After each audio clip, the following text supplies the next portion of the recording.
Velkommen til anden del i Remote Installation Service serien. I første del forberedte vi og installerede Remote Installation Services på en Windows 2003 server. I denne del vil vi nu gå ind og arbejde videre med konfigurationen af Remote Installation Services. Det første vi vil kigge på er noget der hedder RI Setup, og det er et program vi skal benytte til at konfigurere vores Remote Installation Services. Efterfølgende vil jeg beskrive hvordan vi aktiverer RIS, altså Remote Installation Services, så vi kan installere operativsystemer ved hjælp af Remote Installation Services. Men lad os prøve at gå over på vores Windows 2003 server, og det sidste vi gjorde i forrige del var jo at genstarte serveren efter at vi havde installeret Remote Installation Services via kontrolpanelet. Og jeg har nu genstartet serveren, og vi er tilbage på serveren efter genstart. Og atter logger jeg på med den administrative konto.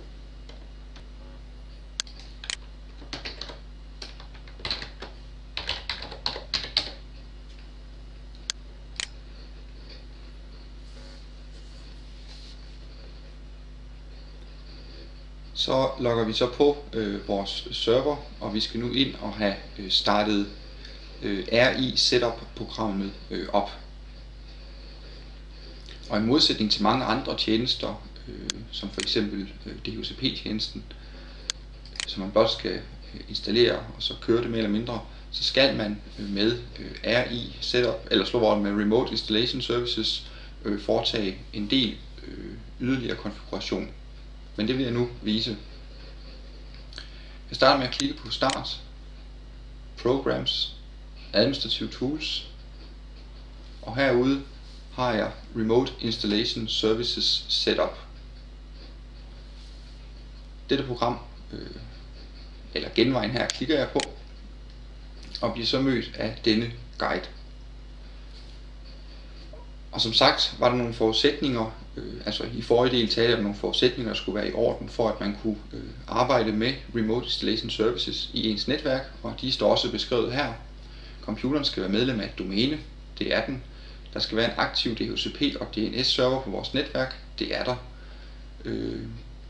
En Windows CD eller en delt mappe, som indeholder installationsfilerne, det har vi så ikke endnu. Det er noget af det vi skal til at i gang med at lave ved hjælp af guiden her. Og så skal vi have nogle klienter på vores netværk, som understøtter PXE-boot, eller som har et netværkskort installeret, som understøttes af et program, der følger med Remote Installation Services, som man kan benytte til at oprette netværksbootdisketter med. Men mere om det senere. Nu vil vi koncentrere os om dette punkt, nemlig oprettelsen af en mappe, hvor Windows installationsfilerne skal placeres. Så lad os klikke på næste. Og Remote Installation Services guiden her har automatisk fundet ud af, at E-drevet er det bedste drev at benytte. Den vil ikke benytte C-drevet. Det vil jeg ikke kunne få den til at gøre, da der ligger systemfiler på C-drevet. Så derfor har den valgt E-drevet, og vi kan prøve at gå ind på My Computer. Og vi kan se at E-drevet det er det RIS-drev jeg oprettede i første del af denne videoserie her. Så jeg klikker på næste, og her skal jeg så angive om jeg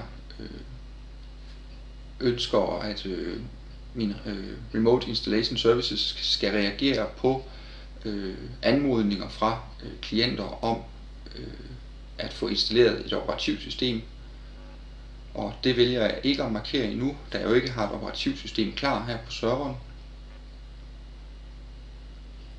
Så jeg klikker på næste, og her skal så have angivet stien til CD'en eller den delte mappe, hvor jeg har Windows installationsfilen placeret.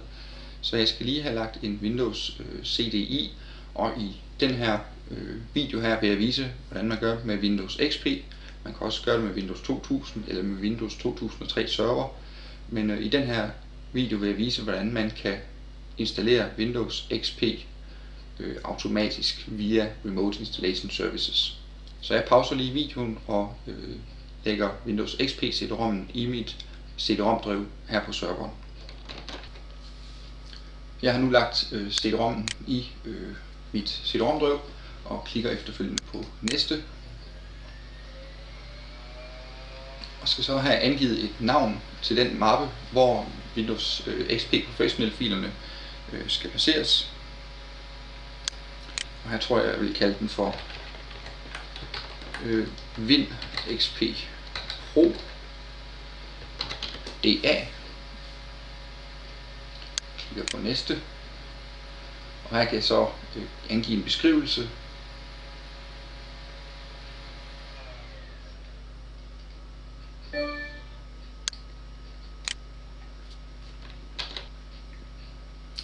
Og her kan jeg skrive en hjælpetekst, hvis jeg har lyst til det. Det venter jeg lige med i første omgang. Klikker på næste og klikker på Finish. Og her har man lige en oversigt over, hvilke valg man har truffet undervejs. Vi kan se det. Her har jeg da skrevet angivet mappenavn. Det bliver altså Windows XP Pro DA. Og grunden til at jeg ikke bare valgte Windows, det er, at det kunne sagtens være, at jeg vil have flere operativsystemer liggende i mappen Remote Install. Og derfor har jeg så valgt at angive navnet WinXP Pro DA. Jeg klikker så på Finish, og så går Remote Installation Services guiden, eller Setup guiden i gang. Og det tager naturligvis lige lidt tid, inden alle disse filer er kopieret. Så jeg pauser lige videoen og vender tilbage, når filerne er ved at være kopieret færdige. Så er vi kommet lidt længere med kopieringen af systemfilerne, eller filerne fra Windows XP Professional CD-ROM'en. Og hvis vi prøver at kigge her, kan vi se, at der sker yderligere ting og sager undervejs i den her installationsprocedure her. Der oprettes en unattended setup answer file, og vi har kigget på answer files tidligere, blandt andet i videoerne omkring kloning med Norton Ghost. Derudover oprettes der en Remote Installation Services, det vil sige, at da vi installerede Remote Installation Services via kontrolpanelet i forrige del i denne serie, aktiverede vi sådan set ikke Remote Installation Services. Det er først det, vi vil nu. Derudover startes Remote Installation Services, og der sker en autorisering gennem DHCP.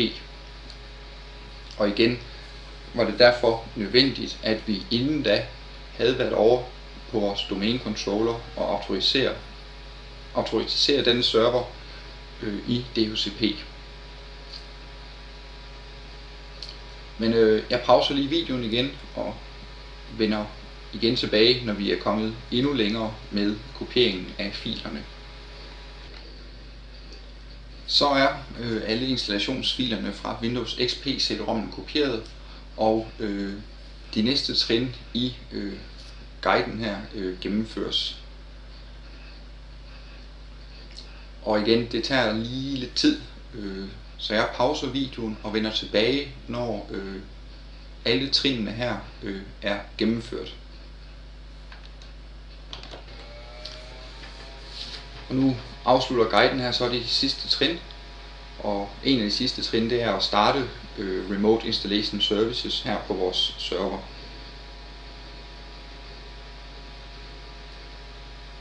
Og det var så det. Vi kan nu klikke på Done. Det er så en god idé lige at gå ind og tjekke, at Remote Installation Services vitterligt kører, og det kan man gøre ved at vælge Start, Programs, Administrative Tools, og gå ned og vælge Services.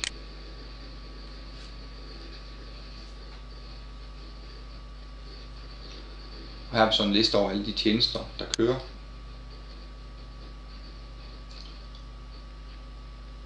Og her har vi også Remote Installation, og vi kan se, at den er startet.